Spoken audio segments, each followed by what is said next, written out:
Who indeed should not enter the nightclub? A question that stirs curiosity and perhaps even a touch of controversy. Nightclubs, the playgrounds of the night, the hubs of music, laughter, and sometimes a little bit of chaos. They draw in the young and the restless, the stylish and the affluent, the seekers of thrill and entertainment. The allure of nightclubs is no mystery. The pulsating beats, the shimmering lights, the promise of adventure and maybe even romance. It's a world that promises escape from the mundane, a world where the ordinary can taste the extraordinary, even if just for a night. But is this world for everyone? Nightclubs, like any other social institution, have their own unwritten rules, their own unique dynamics. And while they may seem inviting to many, they might not be the ideal environment for everyone. Let's dive into the history of nightclubs and discover why some may want to avoid them. Our journey begins in Manhattan, 1946. The end of World War II had sparked a rise in income, but with a scarcity of goods to spend those extra dollars on, private clubs began to flourish. The nightlife in Manhattan was legendary, but it was still an elitist movement. Most New Yorkers had never set foot in a nightclub. The glittering, pulsating crowds in the most renowned clubs were often composed of out-of-town tourists and businessmen looking to unwind between business meetings. For the average New Yorker, these nightclubs were as exotic as they were to the inhabitants of rural towns. The allure of the nightclub was not limited to the wealthy men who frequented them. Young, attractive, and ambitious women yearned to be invited to these exclusive venues, even if their suitor was less than desirable. It wasn't about finding love or even enjoying the music.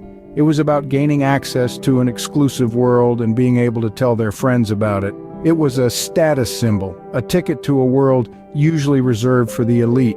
To secure this access, all they had to do was captivate one of these elite men. Now, you might be wondering, what does this have to do with nightclubs today? Well, a lot has changed since 1946, but one thing that has remained constant is human biology.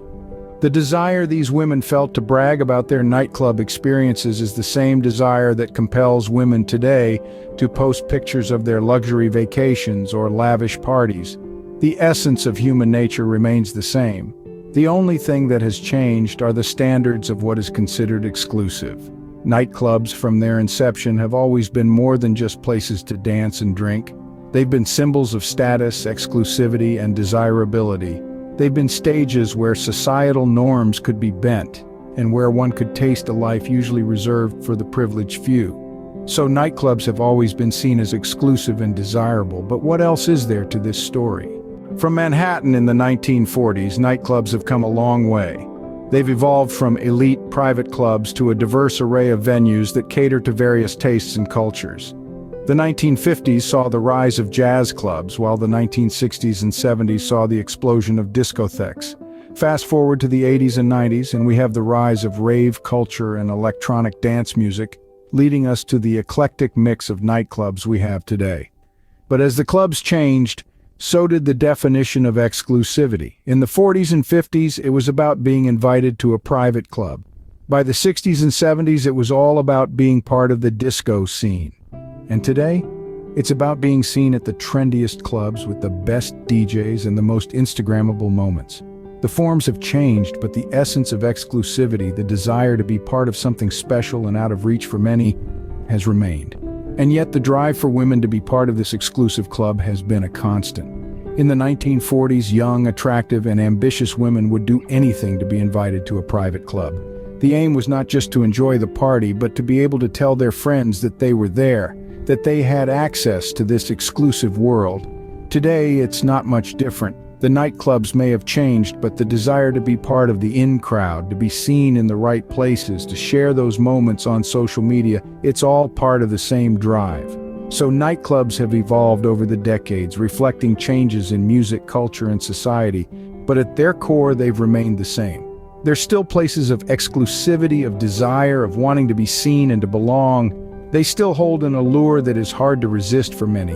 Nightclubs have changed, but the allure has remained the same. But why should some people consider avoiding them? Stay tuned as we explore this question further in our next segment. Nightclubs might seem like all fun and games, but there's a darker side that we need to address.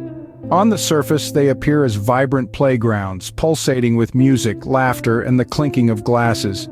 But beneath this glossy exterior, there are undercurrents that might give you pause. The first issue that comes to mind is the potential for overcharging.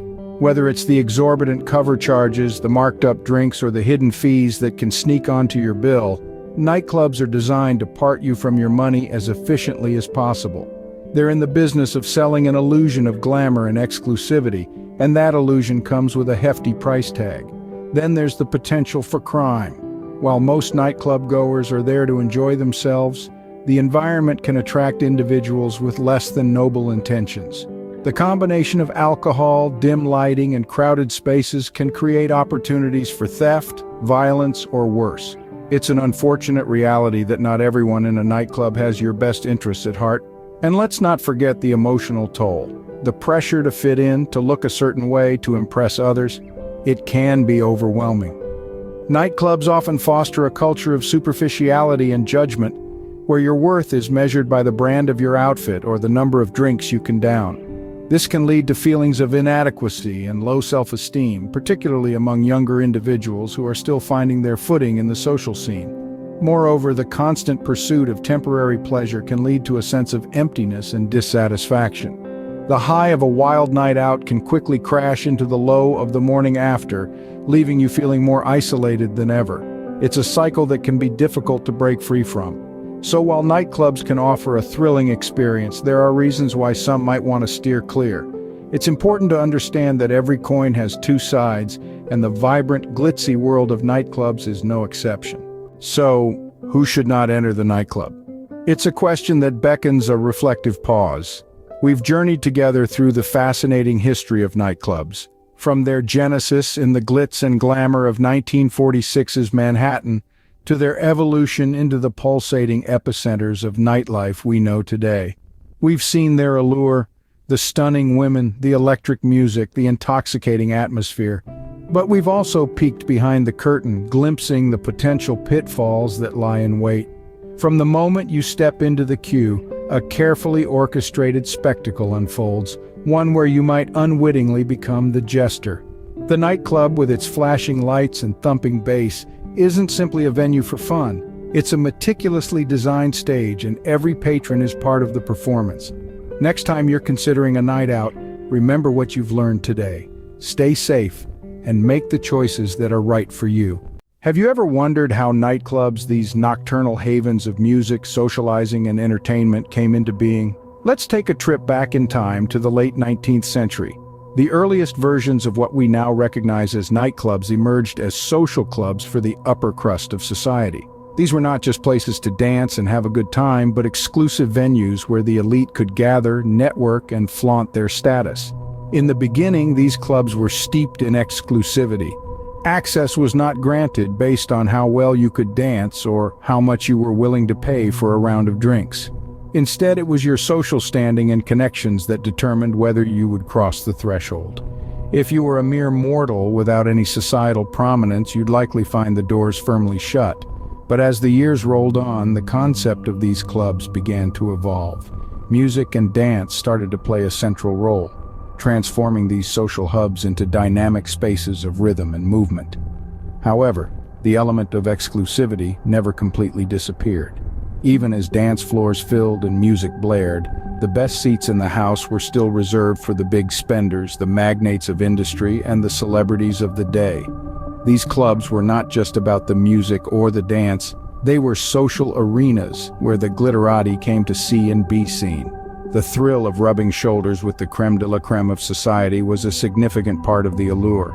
Nightclubs, in essence, were born as a sort of selective and somewhat superficial environment where one could strut their peacock feathers. Fast forward to today and you'll find that nightclubs have morphed into a myriad of forms. They range from the super exclusive VIP clubs to the more accessible local spots. Yet despite their evolution, the essence of a nightclub, a space for socializing, dancing, and entertainment, remains the same. While nightclubs have evolved since their inception, their original purpose as a space for socializing and entertainment remains. The 1920s brought about a significant change in the nightclub scene. Can you guess why? This was the era of prohibition. A constitutional ban on the production, importation, transportation, and sale of alcoholic beverages in the United States had been imposed. But this didn't mean that people stopped partying. Oh no, partygoers turned to secret clubs known as speakeasies to quench their thirst for fun and, of course, alcohol. These speakeasies were hidden in basements, behind unmarked doors in otherwise innocent-looking soda shops, or even tucked away in the back rooms of soda factories. The secrecy only added to the allure. It was like being part of an exclusive club, and who doesn't like that?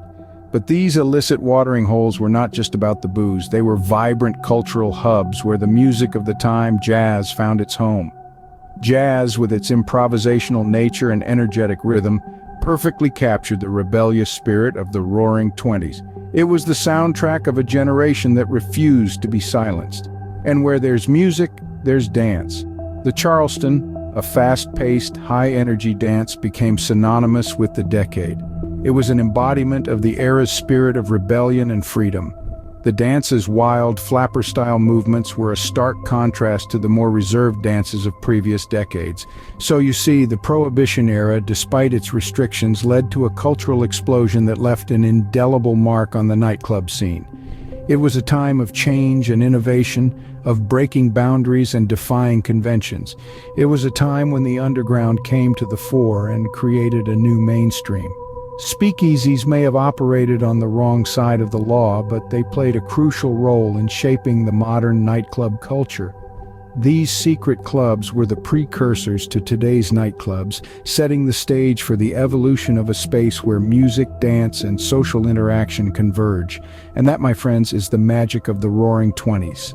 As the world recovered from the aftermath of World War II, a new form of nightclub emerged. Enter the disco. The 1970s were all about liberation, expression, and dance, and nightclubs were at the center of this cultural revolution. Discotheques, or discos for short, were more than just clubs. They were arenas of self-expression where people could lose themselves to the rhythm of dance music. These discos were different from their predecessors, with their focus on dance music and DJs, who became the new kings and queens of the nightlife.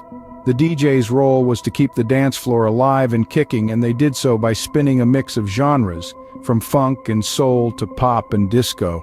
And then there was the lighting. Oh, the lighting! Flashy, colorful, and utterly mesmerizing.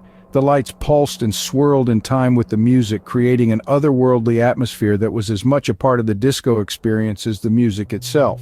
But we can't talk about the disco era without mentioning Studio 54. This iconic club in New York City was a symbol of the era, a place where the rich and famous mingled with the masses under the glittering disco ball. It was a place of extravagance and excess, where the rules of the outside world didn't apply. Celebrities, socialites, artists, and everyday people all danced together, blurring the lines between high society and the general public. The disco era was a time of change, not just in music and fashion, but in social norms as well. People of all backgrounds and orientations found a place on the disco floor. It was a time of inclusivity, a celebration of diversity, and above all, a testament to the power of music and dance. The disco era brought nightclubs into the mainstream, making them a staple of urban nightlife. In the strobing lights and pulsing beats of the disco, we find the roots of the modern club scene. And as we step into the future, one thing remains clear. The spirit of the disco, with its love for music, dance, and freedom of expression, is here to stay. Today, nightclubs are more diverse and inclusive than ever before, but how did we get here? As we left the disco balls of the 70s and 80s behind, a new era of nightlife began to emerge. The 90s brought with it a wave of electronic dance music, or EDM. This genre, with its pulsating beats and hypnotic rhythms, quickly became the soundtrack of the modern clubbing scene. It was during this time that the DJ took center stage, transforming from an anonymous figure behind the turntables to a celebrated artist in their own right. Clubs started to diversify, offering a range of experiences to cater to different tastes. Some embraced the rave culture with its neon glow sticks and trance-inducing music. Others opted for a more sophisticated vibe, featuring plush interiors, exclusive guest lists, and champagne on ice. Yet despite their differences, they all shared a common goal: to provide a space for people to let loose, dance, and connect with one another. The turn of the millennium also saw the rise of superclubs, massive venues that could accommodate thousands of partygoers. These clubs often boasted multiple dance floors, state-of-the-art sound systems, and lineups of world-renowned DJs. They were more than just places to dance. They were immersive experiences that combined music, visuals, and technology in innovative ways. But it wasn't all about size and spectacle. Smaller, more intimate venues also thrived, offering a counterpoint to the grand scale of the super clubs. These spaces often focused on specific subgenres of electronic music and cultivated loyal, tight-knit communities of regulars. As society became more progressive, so did the clubbing scene. Clubs began to prioritize inclusivity, creating safe spaces for people of all genders, sexual orientations, and backgrounds. This shift marked an important step forward, reflecting the evolving attitudes towards diversity and equality. Modern nightclubs continue the tradition of providing a space for music, dance, and socializing, but with a twist that reflects our changing society. Today, whether you're into techno, house, or dubstep, whether you prefer a giant rave or an intimate gathering, there's a club out there for you. And that's the beauty of the modern clubbing scene. As we look towards the future, what might nightclubs look like in the decades to come? Nightclubs have always been more than just a place to dance and let loose. They're social hubs, platforms for artistic expression, and reflections of societal trends. As we peer into the crystal ball of the future, we can see some exciting possibilities for these nocturnal playgrounds. Imagine stepping into a nightclub that is not just a building, but a fully immersive virtual reality experience. Instead of a DJ spinning records on a stage, you're transported to a pulsing, neon-lit cityscape or a lush alien jungle. The music doesn't just play, it surrounds you, it moves you. This isn't just a far-off fantasy. With advancements in VR technology, these digital dance floors could very well be the next big thing in nightlife entertainment. At the same time, the ethos of the future is sustainability. We're already seeing the emergence of eco-friendly venues, constructed with recycled materials, powered by renewable energy, and committed to zero-waste policies. Imagine nightclubs that not only entertain but also educate and inspire patrons to live more sustainably. Imagine sipping your cocktail, knowing that the straw is biodegradable, the ice didn't waste water, and the lighting is solar-powered. But what about the social aspect? Well, nightclubs of the future could become even more inclusive and diverse. With the ongoing push for equality and representation, we can expect to see more venues that cater to all sorts of crowds, regardless of gender, race, or sexual orientation. Clubs could become platforms for social change, promoting tolerance and unity through the universal language of music and dance. Indeed, the evolution of nightclubs is far from over. As technology progresses, as our understanding of sustainability grows, and as societal norms continue to shift, nightclubs will adapt and transform. They will remain, as they've always been, reflections of our culture and our desires. And so, as society changes, so too will our venues for nocturnal entertainment. The night is young and the future of nightclubs is bright.